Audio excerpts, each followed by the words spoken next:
So one of the things that you talk about again in your book, and maybe impacts how you are as a father and your passion for your family, is your father as a role model.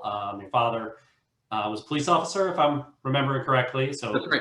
Yeah. you're very familiar with sort of law enforcement and how that those experiences. And you talked about how he really shaped sort of your vision of maybe integrity, or I don't know, right or wrong. You want to use your words, not mine. Maybe you want to talk about that a little bit. Dean, my earliest memory was at age 5. My father was a small town police chief. He had moved from California to Iowa, where I was born. And he came in and delivered to them the 911 system. They didn't have 911. It was a small town. And he promised to be a reformer and really modernize the department. He came to learn that it was a good old boys network, and they wanted him to look the other way on just some of the corruption, small town corruption that was taking place. And in a very Iowa fashion, I don't know if there are any Iowans here, it all came to a head at the county fair. I see Michael Kelly raise his hand. At the county fair, my father was told that a bunch of the mayor's friends and other council members had parked in the fire lane, and the fire chief said that was unsafe and they needed to move, otherwise they'd be towed. And so my dad, being a stickler for the rules, said, well, if they don't move, like, I don't care who they are, you can't block the fire lane, so ticket and tow them. So they wouldn't move. He did that. And at the very next council meeting, the mayor called my dad to the carpet and said, if you don't reverse those tickets, I'm going to fire you. Hard to believe, in our transparent era now that someone would do that, but it was covered by local press. And my dad fought it for a couple months, but ultimately lost his job because he was not willing to bend to the mayor. And so that was my earliest lesson as a kid, was that he was willing to lose his job. He, took on the shame of that. Still today, I tell that story in a way that it inspired me to want to do the right thing. He doesn't look at it that way. He carries the shame of losing his job and not being able to be a protector or provider for his family. And I thought a lot about, the people like Yovanovitch and Vindman and Hill. For all of us, we hold them up in high regard, but for them in their day-to-day, they're out of work and they're not the president. When you have the president of the United States going after them, it's got to be just crushing. And so I thought there was a parallel there for the story, that my dad, willing to lose his job, standing up to small town corruption, and then his son being on a committee that was saying that no matter whether you're the mayor of a small town in Iowa or the president of the United States, in our country, we all have to follow the same rules. So, I'm going to do one more in this section. We're going to shift a little bit in a minute, but the book, Endgame, obviously impeachment wasn't the end. Why'd you pick that name? What's its purpose? What's its thought process? Endgame is a Taylor Swift song. It's also the name of an Avengers movie.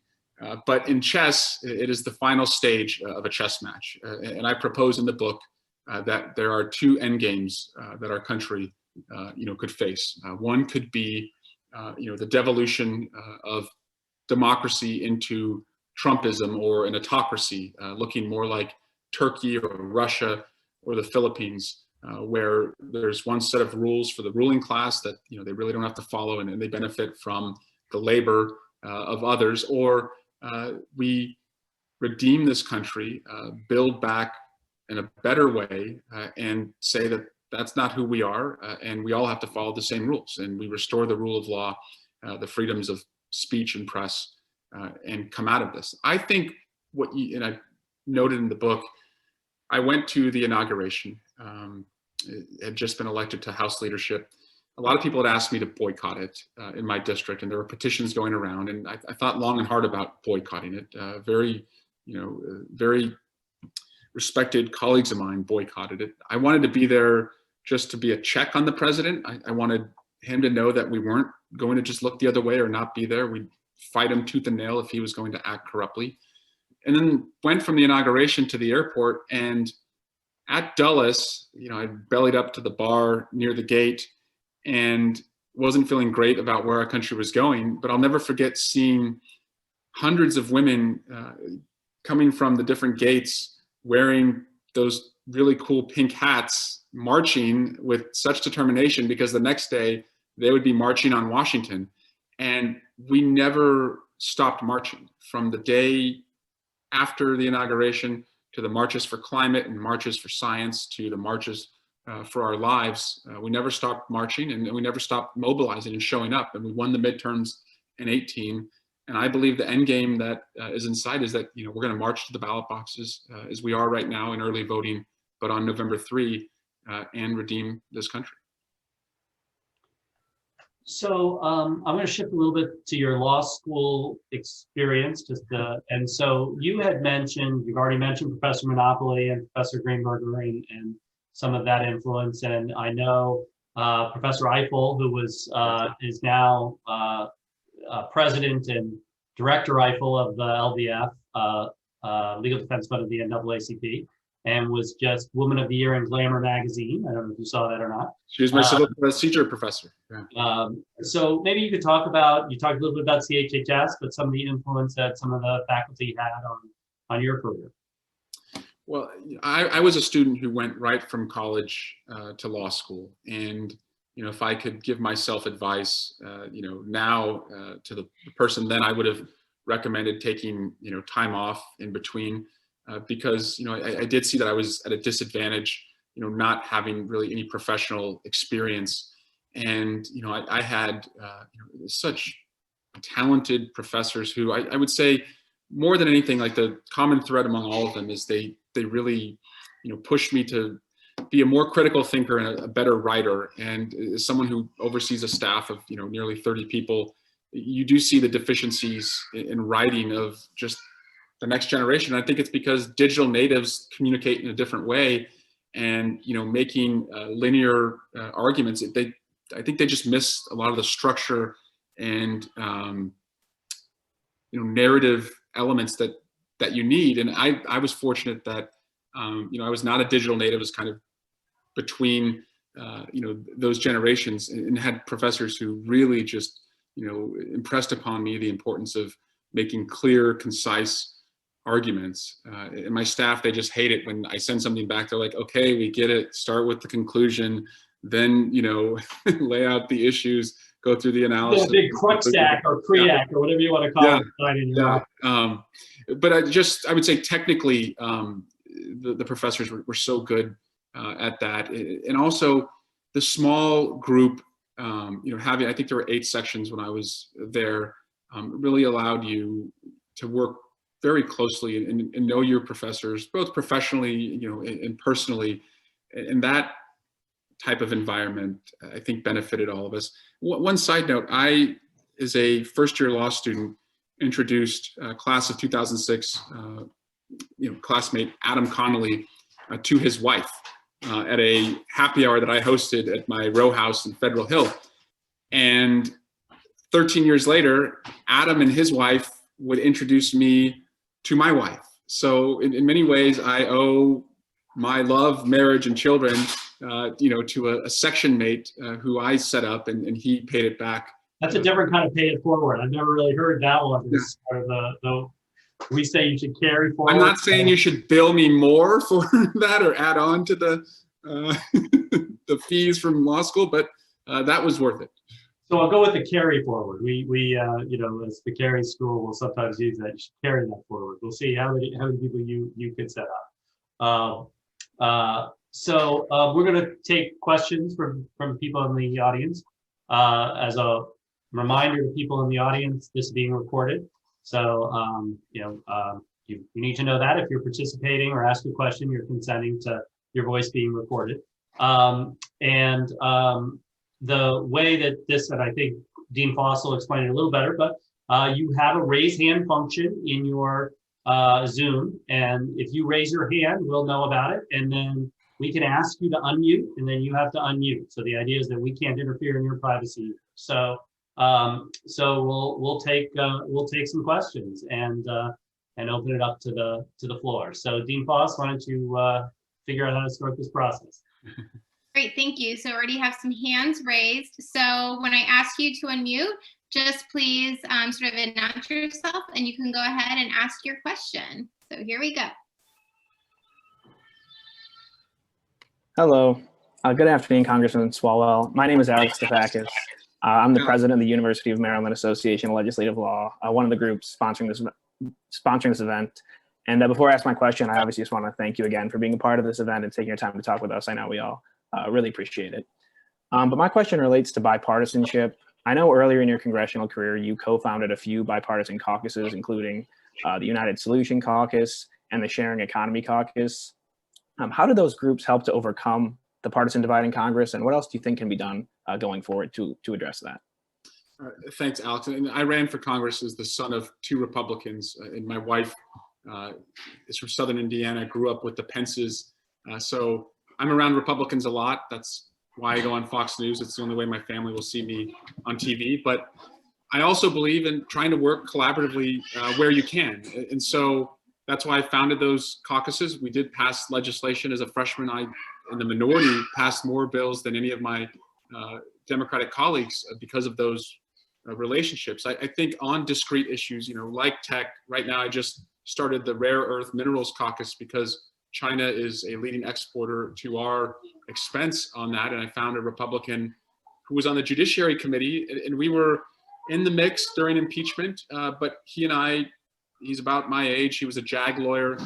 We've gone out a couple times, just to literally have dinner and have beers and talk about the issues that we agree on, and started this caucus. And so I think you still have to find ways to collaborate. I will say this president has challenged us and has in many ways vaporized so many productive relationships because he does really demand of you to pick corners and he makes it red team, blue team.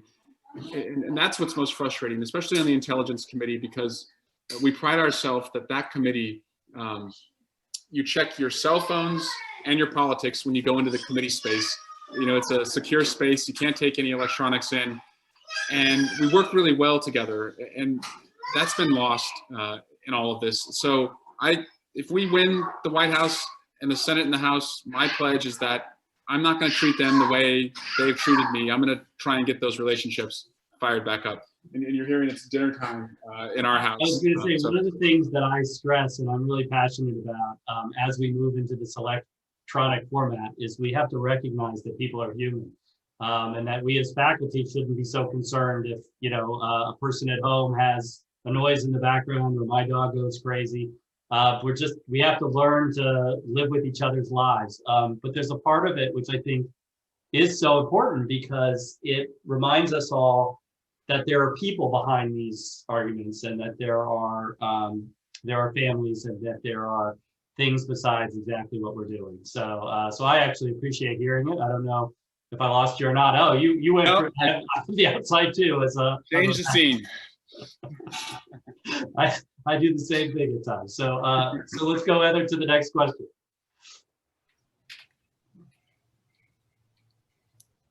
Okay, you're unmuted.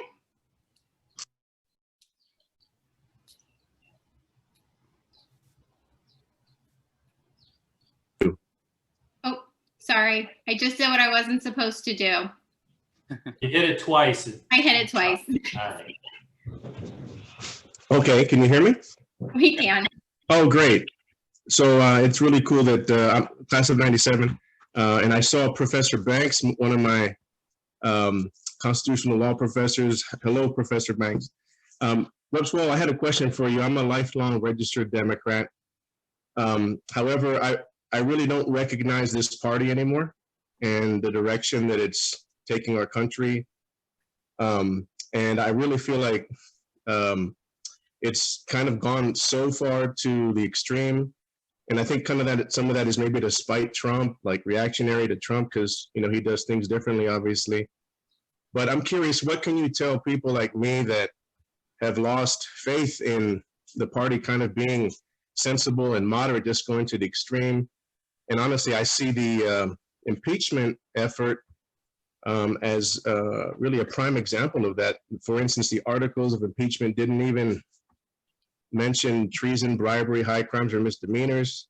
They would have been subject to a 12B6 motion if it was in court. So what do you say to people like me that have grown up being Democrats, but don't really trust the party or have faith in where the party is trying to take our country anymore? Thank you. Yeah, no, thank you for the question. I'm a Democrat because I, grew up in a family where my parents worked pretty hard, but I saw them take us to 13 different houses that we rented, and I went to 11 different schools.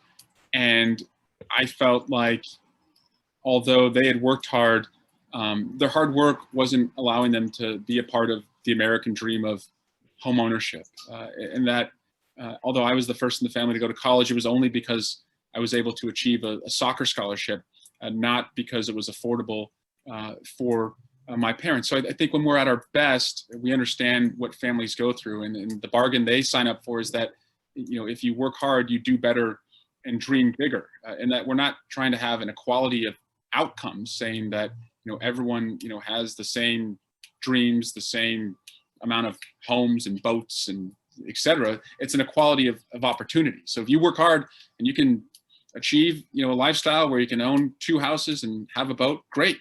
But I think we want everyone to have that opportunity, especially in Black and brown communities, where when I ran for president, I saw so many streets and blocks across America where it was just the piercing sound of police sirens, dilapidated schools, liquor stores, and payday lenders, and no banks or no grocery stores, just food deserts, no structure for job training, no child care centers. And you just see that if we don't invest in everybody's opportunity, you have this tiered system. So I think that's when we get it at our best, is we don't root against the success of a certain class, but we believe that every class of Americans, whether you started in poverty or not, has an equality of opportunity. Yeah, I feel like the party's gone so far left, I don't recognize it anymore. And that, honestly, you didn't answer my question. How can you recover faith with people like me that grew up at, admiring, respecting the Democratic Party, but have begun to lose a lot of that because of this reactionary, like, again, the impeachment to me was, it was terrible for our country. And I don't think it should have happened. And it was totally partisan. The articles of impeachment didn't even reference constitutional provisions. So what, to people like me, I know there's other questions, but to people like me, what do you say? Why should I continue to follow Speaker Pelosi and the way she's taken the party? Yeah, no, I get that. My father-in-law, who's very conservative and voted for the president and will vote for him again, he asked me, I'll never forget, he said, do you really hate the president like so much that like you're gonna keep going after him on this impeachment stuff? And I told him, I said, it's not about hate. And to me, as a former prosecutor, I looked at this very much with my prosecutor hat on, which is, only go after, what you can prove.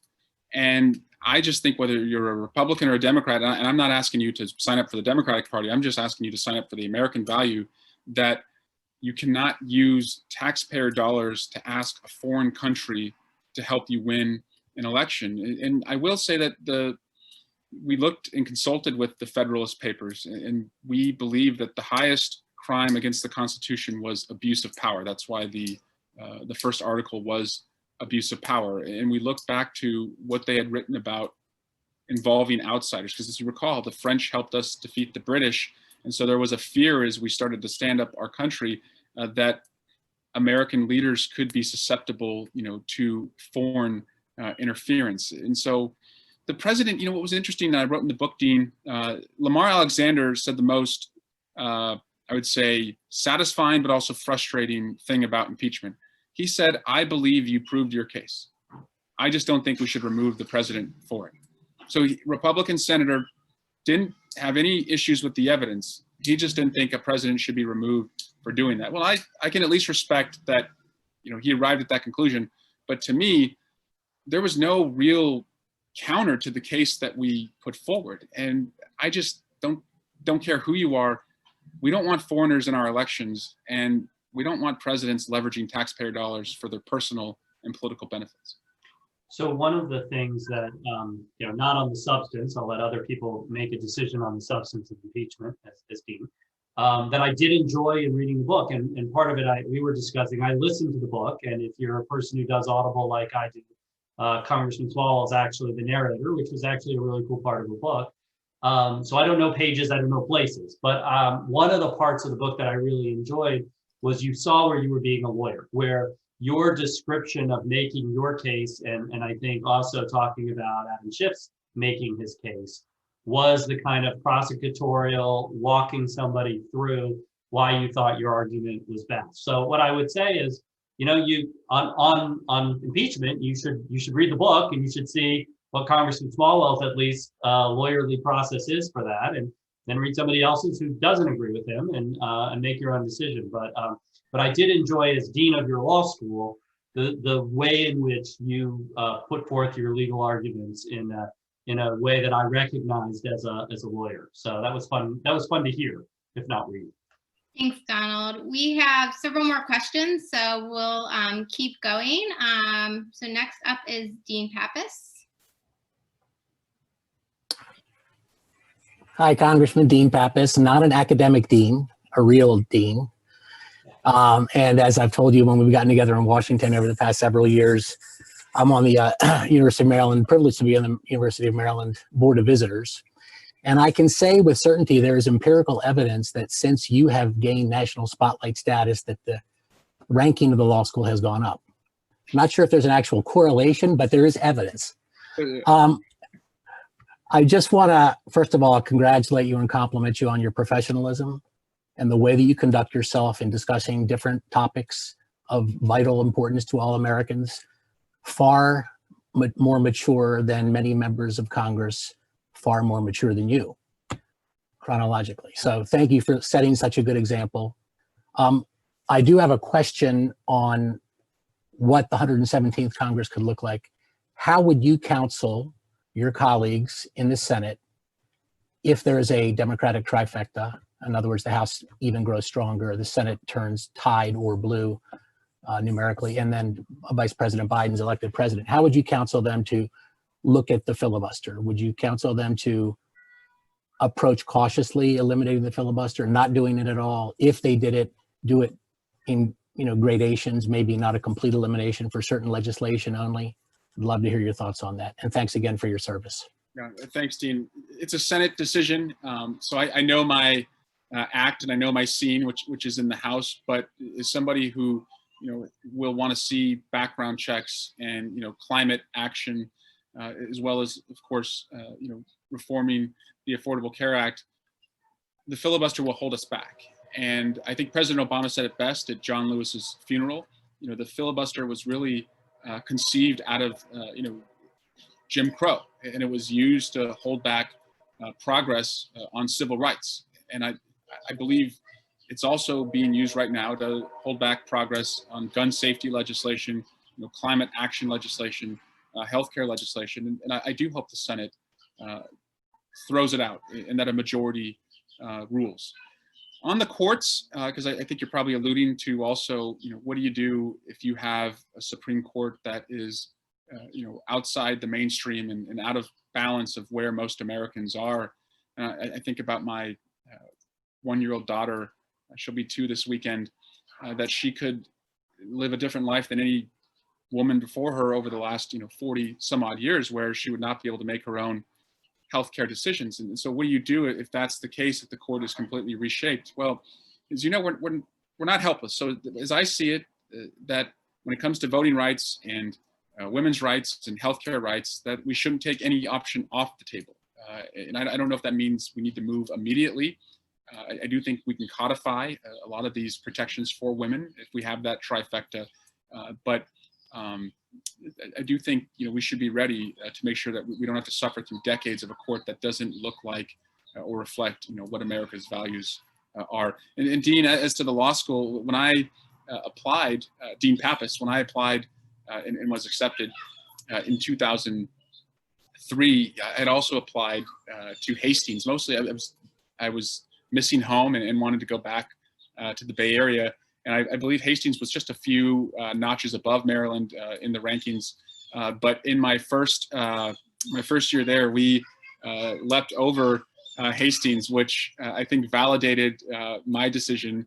And I got on the wait list at Hastings. And I think the fact that I got into Maryland and was waitlisted there was the best thing that ever happened to me. And I'll never regret going to Maryland. I loved my time there. I love the city of Baltimore. And the hardest choice for me was being called home by a lot of friends and family when I graduated, but also having an opportunity to go work for Governor O'Malley. And many of my classmates who were on this call remember that I was dragging you all to, $25 fundraisers for Martin O'Malley, where I think he would end up spending more than we made because we had to, pay for the beers of all the people I had brought. And he was so generous with wanting to do that, that they were losing money on my law school events. All right, thank you. We're going to the next question.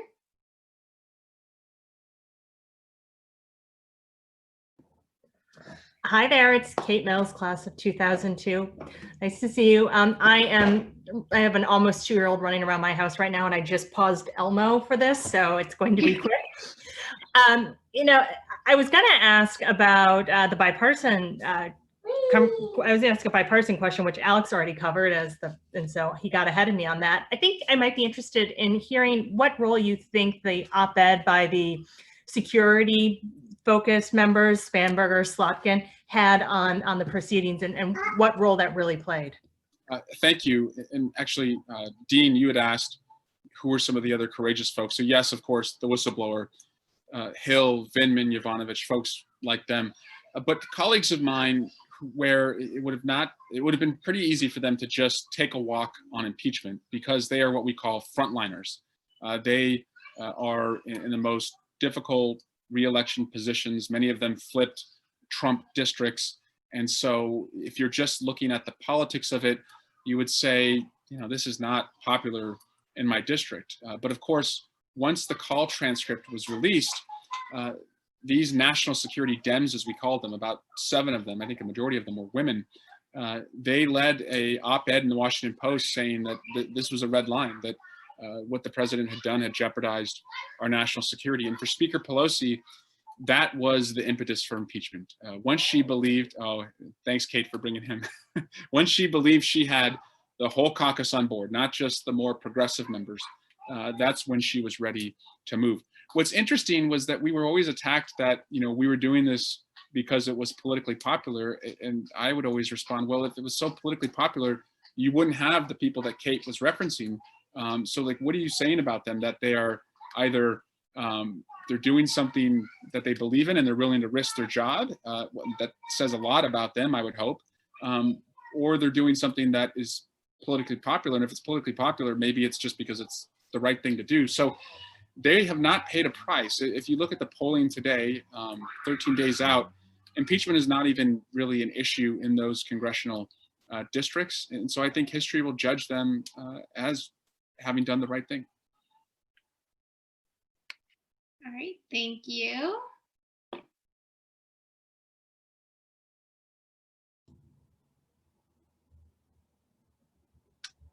Hi, Eric. Can you hear me?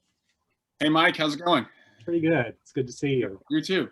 Got a beard, I see. Just laziness. Yeah.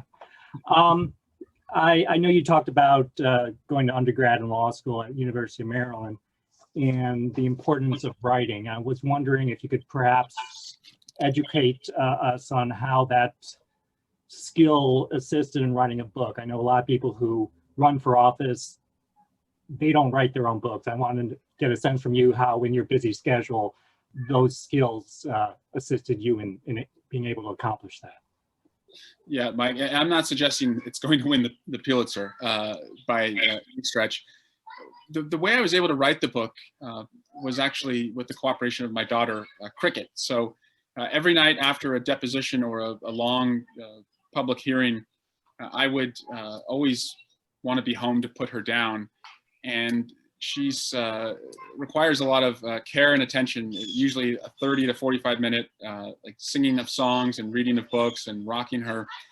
And what I did during impeachment, because I wrote the book contemporaneously during impeachment, was I downloaded a dictation app and I just put the app next to my daughter. And instead of reading and singing to her, I would just tell her what happened that day during impeachment. But I had to do it in like a sing-song voice, otherwise she would have not gone along. So it'd be like, And then Mr. Schiff told Mr. Meadows, please stop shouting. You are not recognized. And so it had like a Dr. Seuss cadence to it. I guess it could be a very dark children's book if I wanted to adapt it. But that was how I did it, was as I would narrate the book into a dictation app and then copy and paste from there into a Word file and then send it to the publisher. And then they would send back to me on almost each topic, each chapter, like 5 or 10 questions that they wanted me to clarify. But yeah, I enjoyed, doing the writing. And what's funny is you start talking to your kids though that way when you say Nelson ! Stop, comma, doing that ! And it's like you're used to like doing the dictation. So yeah, you have to kind of move out of that world. Okay, thank you. And Claire Hoffman, do you have a question? Is that you raising your hand? I'll unmute you. Okay.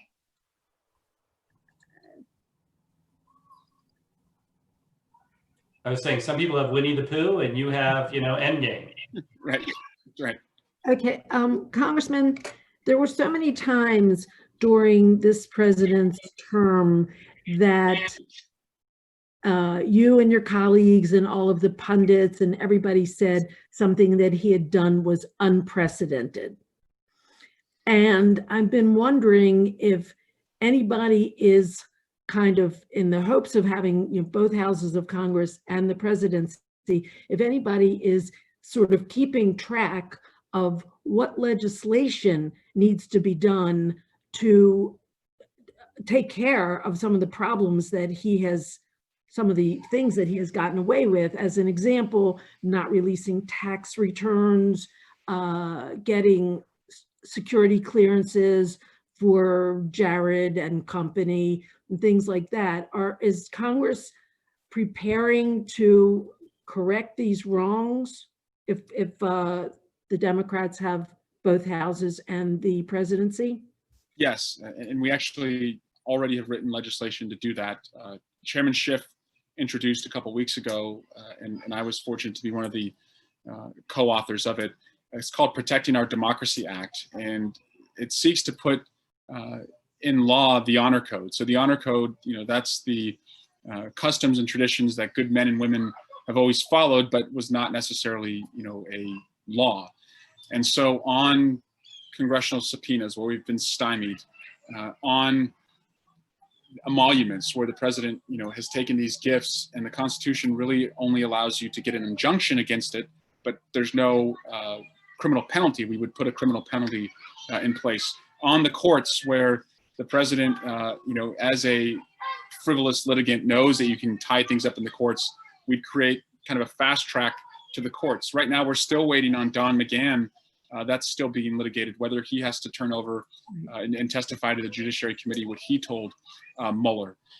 On statute of limitations, the Department of Justice says that a president cannot be indicted. And so the president acts with impunity because he believes that would be, upheld. And so we want to extend the statute so that no president can just be reelected and then be free from prosecution. So there's a list, and I'd encourage you to look it up, the Protect Our Democracy Act. That's, I would say, part one. There's so much more to do. We've looked back at Watergate and the post-Watergate reforms, from the Church Committee to campaign finance, as a model of what we need to do. But I also believe we probably need our own version of a Truth and Reconciliation Commission, as other countries have undertaken, to look at what this president has done, what we need to do to make sure no one does it again. Put me on that. We're going to take one last question and then give you, Congressman, an opportunity to have the last word. All right, we will go to Jim Heinen as the last question. All right, I better make it a good one, huh? So, hey, Congressman, good to see you. I believe we were in Professor Eiffel's Civ Pro class together, so that brought back some fond memories. So I just have a quick anecdote, and I'll give you the question. Yeah. I have a 9-year-old daughter who came home from school one day, and she said, "I really hate President Trump." And I said, "Okay, well, why is that?" And she said, "Well, because he's building a wall between here and Russia." And I said, well, that's not entirely true, but you've got some bits there. But I had a discussion with her that, no matter which side you're going to take, you should research it and know why you're going to take a particular side.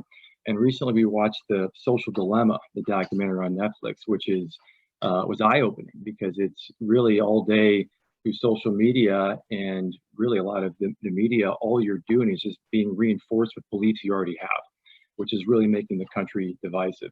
So the question I have for you is, in your opinion, where are some websites, papers, whatever, an upcoming, and irrespective of the presidential election, but government races and all that, that in your opinion give you the most unbiased sort of, even if you don't agree with it, you're like, well, okay, but that's at least telling it like it is, sort of information you can look for? That's a great question, and thanks, Jim. Professor Eiffel was a great professor, but also I think one of the toughest that I had. I don't know if that was your experience. I mean, you were on. Fortunately, I don't remember what I got in there, so yeah, well, I do. I remember. So, when it comes to on the interference campaign, the German Marshall Fund has a website that actually they just track disinformation campaigns by foreign actors, and so they do a pretty good job objectively of just looking at like the bots and the trolls and like foreign interference campaigns, and they spend a lot to kind of research, where information is coming from. And so as a committee, we have used their tool to try and present to colleagues in the country, what Russia's disinformation looks like. I think the next generation has it. They've got it right on this. When I talk to high schoolers, especially now zooming into their classes, they are so, they've diversified their news sources.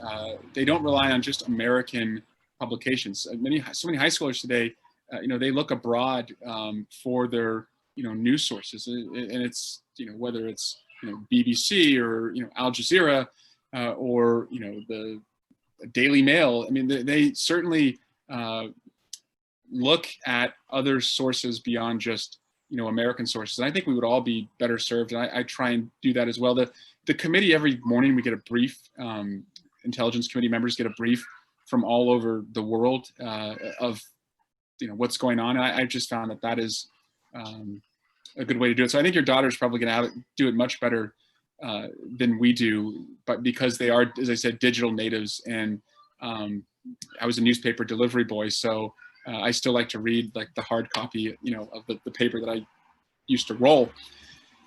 So I want to just wrap up though, Dean, and thank you all for hosting me. And I put in to the chat function my email if anyone wanted to follow up with a question about the book or anything else we're doing, or I'd love to just stay in touch. But this exercise of going through impeachment, it really restored hope for me because in the early days of the administration, you talk about your daughter, Jim. The first time I met the president, I took to him a letter from someone your daughter's age. It was a 9-year-old boy, and his father wrote a letter to me in my district. It was dated November 9, the day after Donald Trump was elected. And they were a Muslim family that immigrated here. The father did, from Kuwait, and he signed up to join the Navy after he immigrated here to repay his debt of gratitude, and said he felt like our country was a diverse, welcoming country. But when he saw the president was proposing, a Muslim ban, he was worried, and his son asked on election night, is this still a country where we can live? And the letter said, you need to have an answer for our family. And so I took that letter to the president in early February when he had his first address to Congress, and there was a small delegation that greeted him. I don't know why I was punished by Speaker Pelosi to be put on that delegation. But again, I did not boycott. I wanted to put that letter in his hand, and I gave it to him. And I said, Mr. President, this is a Muslim family in my district. They came to America for opportunity, just like the same opportunity we all want to have. I hope you'll read the letter and speak to their concerns. And he said to me, he said, I see you on TV. And I had been on Tucker Carlson the day before, so he probably saw me there. But he just held up the letter and said, I will read this letter. And I don't think he read the letter. And whether it was for this constituent, I don't think he listened to the concerns of, people who don't look like him in our country. And a Muslim ban was soon put in place. Children were soon separated from their families and put in cages. And things got pretty dark. And many of us were wondering, is there anyone inside the administration who's willing to speak truth to power? And 2 years passed, and there weren't many people other than people who felt slighted by the president and would write a tell-all book. But when the whistleblower and Yovanovitch and Hill and Vindman and Bill Taylor and others came forward, you started to see there were good people on the inside. Interestingly enough, Yovanovitch and Hill and Vindman were immigrants, right? They spoke up, I think, because they didn't want America to look like the countries that they had in some part fled. So that restored my hope for our country. And I think there's more people like them and more people like my constituent who want to believe it's a country for all of us. And that's why I have hope in the next 13 days. And that's why I wrote the book, just as a tribute to that courage and a call to action that although we did not remove the president through the constitutional process, that we all can move our feet to the ballot box and bring change very soon. So thank you again, Dean. Thank you to my classmates, former professors, and alums that I have not yet met. It's really an honor to speak to you on this. Well, thank you for being here with us. We'll have to get you back when the election is over and we're in person to get you come and talk and meet with our students. So thank you so much. And as I said at the beginning, I enjoyed it on Audible because I got to hear you. You're probably on Kindle and in paperback and hardback and whatever. I'm sure people who want to read the book can find one of those sources. But thank you for spending some time to help, bring the book alive for all of us. So thank you again. Of course. Thank you all.